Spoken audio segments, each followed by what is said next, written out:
who had crafted them over the past year. Each autumn brought a slew of commissions for the numerous summer festivals in which the dancers would perform. As she tried to commit any improvements she would make to memory, there was an urgent tug at her elbow. "We're a girl down!" Carmela's sister Piera was flushed with panic.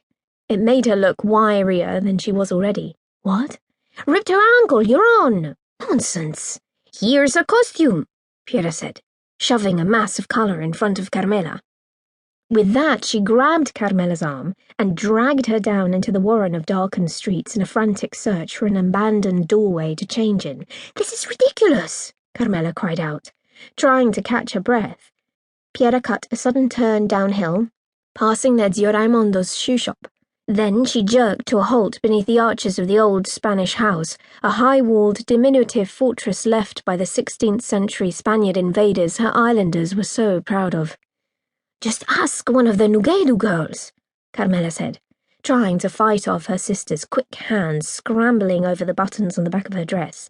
"I'm not asking any of those trollops from the next town."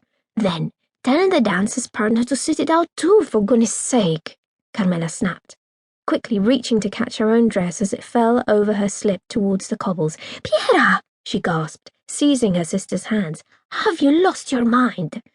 "I'll let you out of my sight for 2 seconds, and you're down an alley getting undressed," a voice called out. The spidery silhouette of Carmela's fiancé, Franco, crept round the corner. She yanked her dress up high over her front, covering as much of her body as she could, though the warm night air still brushed over her bare shoulders. "Perhaps you can knock some sense into my sister," Carmela cried. "Impossible," Franco replied. "She won't let any man in spitting distance." He leaned against the wall of the house that flanked the steps. Piera didn't mirror his grin. "Carmela's got 2 minutes to save us from disaster," she huffed, stuffing Carmela's feet into the black underskirt and yanking it up. "Turn around," Piera ordered, spinning her to face the wall, throwing a blouse over her head and beginning to squeeze her into the bodice. "This dancer is half my size," Carmela muttered. "Not everyone's been blessed with your curves. Take this shawl," Piera replied, throwing it over Carmela's shoulders and knotting it at the base of her back. "It'll hide the gap at the back." Franco stood watching. Carmela felt her cheeks flush. Piera whipped a scarf around Carmela's head and began fastening it at the back of her neck. Franco looked her up and down. "I've never liked those old-fashioned head things till now." He sauntered down the last few steps and planted his lips on Carmela's before she could brush him off. "Franco," she said, smoothing the embroidered apron Piera was wrapping around her so it would lie as well as it might. "Piera's almost my sister-in-law.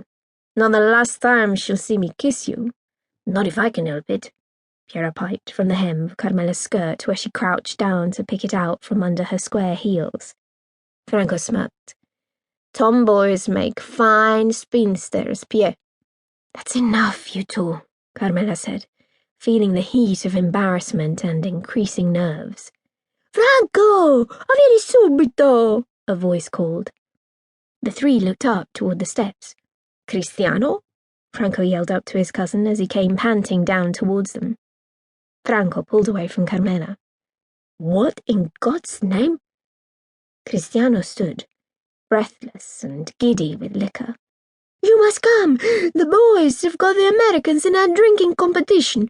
We'll lose if you're not there." Carmela willed Cristiano's eyes to turn themselves away from her body. Franco gave him a shove. "Where's your manners, you cretin? That's how you look at my fiancé?" Carmela winced. She felt like a gormless mannequin wearing the wrong clothes.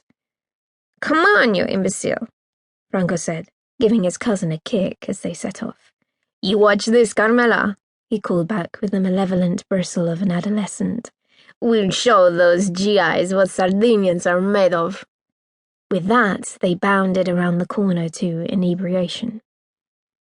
Before Carmela could take a breath, Piera grabbed her wrist and led her in a gallop back up through the alleys. Their footsteps ricocheted off the thick walls of the houses which huddled along the vicoli barely wide enough for a loaded donkey. They reached